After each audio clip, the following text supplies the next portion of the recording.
மக்களவை தேர்தலுக்கு முன்பு தாக்கல் செய்யப்படும் பட்ஜெட் என்பதால் இந்த இடைக்கால பட்ஜெட் மீதான எதிர்பார்ப்பு அதிக அளவில் உள்ளது. வரி குறைப்பு, பெண்கள், தொழில்துறையினரை கவரும் வகையிலான அறிவிப்புகள் இருக்கும் என்று எதிர்பார்க்கப்படும் நிலையில் அது குறித்து டெல்லியில் உள்ள நமது செய்தியாளர் சுசித்ராவிடம் கேட்கலாம். சுசித்ரா, இப்ப இந்த பட்ஜெட் மீதான எதிர்பார்ப்புகள் பல்வேறு துறைகள்ல அதிகமாக இருக்கு. ஆனா மத்திய அரசோட வியூகம் அல்லது அவர்களுடைய கவனம் என்பது எந்த துறைகளில் அதிகமாக இருக்க வாய்ப்புள்ளதாக சொல்லப்படுகிறது?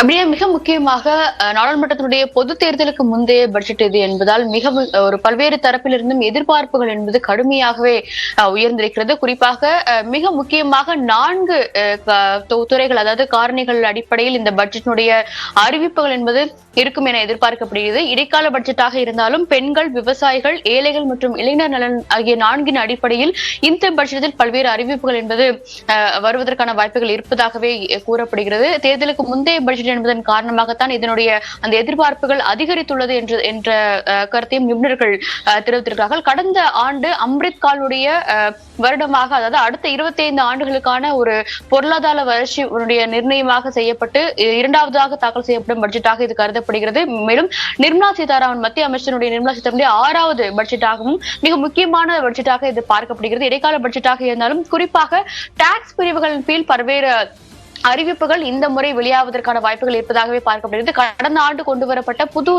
டாக்ஸ் ரெஜிம் அடிப்படையில் அதனுடைய அந்த திட்டங்கள் என்பது மேலும் ஒரு சில மாற்றங்கள் செய்யப்படும். அது மட்டுமல்லாமல் 80D பிரிவின் கீழ் கொண்டு வரப்படக்கூடிய அந்த ஹெல்த் இன்சூரன்ஸுக்கான ஒரு லிமிடேஷன் என்பது தளர்த்தப்படும் என்ற ஒரு எதிர்பார்ப்பும் நிலவுவதாக தற்பொழுது எதிர்பார்ப்புகளானது வெளியாகி இருக்கிறது. அது மட்டுமல்லாமல் அந்த வரியினுடைய நடைமுறைகளால் ஏற்படும் பாதிப்புகள், குறிப்பாக முதலீட்டாளர்களுக்கு ஏற்படும் பாதிப்புகளை சரி செய்யும் வகையிலான புதிய அறிவிப்புகளை மத்திய அரசு இந்த திட்டத்தில் கொண்டுவதற்கான வாய்ப்புகள் இருப்பதாகவே கூறப்படுகிறது.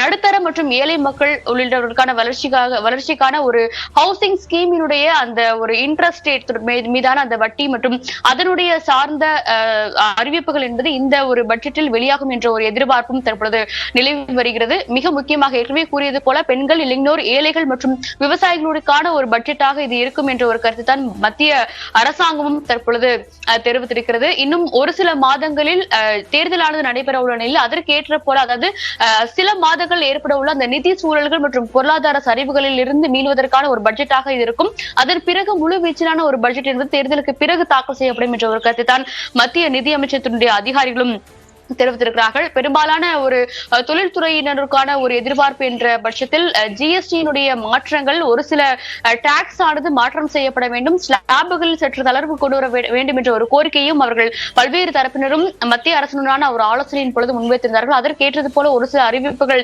இதில் இருக்கும் என்ற எதிர்பார்ப்பு என்பது மிகவும் நிலவுகிறது. மற்றும் அது மட்டுமல்லாமல் கல்விக்கு ஒரு முக்கியத்துவம் என்பது வழங்கப்படும். குறிப்பாக ரிசர்ச் அண்ட் டெவலப்மெண்ட் பகுதிகளுக்கான ஒரு ஒதுக்கீடு என்பது இந்த பட்ஜெட்டில் இருக்கும் என்ற ஒரு எதிர்பார்ப்பு தற்பொழுது கூறப்படுகிறது. அதாவது குறிப்பாக தேசிய கல்விக் கொள்கையினுடைய அந்த புதிய வடிவத்தை மேலும் பலப்படுத்துவதற்காக ரிசர்ச் அண்ட் டெவலப்மெண்ட் மற்றும் தொழில்நுட்பத்திற்கு அதிக அளவிலான ஒதுக்கீடுகள் மற்றும் அறிவிப்புகள் இந்த பட்ஜெட்டில் இருக்கலாம் என்ற ஒரு எதிர்பார்ப்பையும் தற்பொழுது மத்திய அரசாங்கமானது கூட்டியிருக்கிறது அபிநயா. அது மட்டுமல்லாமல் வருமான வரி சட்டம், அதாவது 24 பிரிவின் கீழ் வீட்டுக்கடன் வட்டிக்கான அந்த விலக்கு என்பது 2 லட்சத்திலிருந்து 5 லட்சம் வரையில் உயர்த்து பெறுவதற்கான வாய்ப்புகள் இருப்பதாகவும் தெரிய வந்துள்ளது. இது மட்டுமல்லாமல் மலிவு வீடுகளுக்கான ஒரு எலிஜிபிலிட்டி அளவுகோல்களில் சில மாற்றங்களையும் மத்திய அரசாங்கம் இந்த பட்ஜெட்டில் கொண்டு வருவதற்கான வாய்ப்புகள் இருப்பதாகத்தான் பார்க்கப்படுகிறது. ஒரு ஈஸ் ஆஃப் அக்சஸ், அதாவது ஹவுசிங் ஸ்கீமை பொறுத்த அளவில் ஒரு ஈஸ் ஆஃப் அக்சஸ் என்பது அனைவருக்குமே இருக்க வேண்டும் என்ற ஒரு முடிவிற்கு மத்திய அரசு வந்துள்ளதாகவும் அதன் அடிப்படையில் பல்வேறு ஸ்டேக்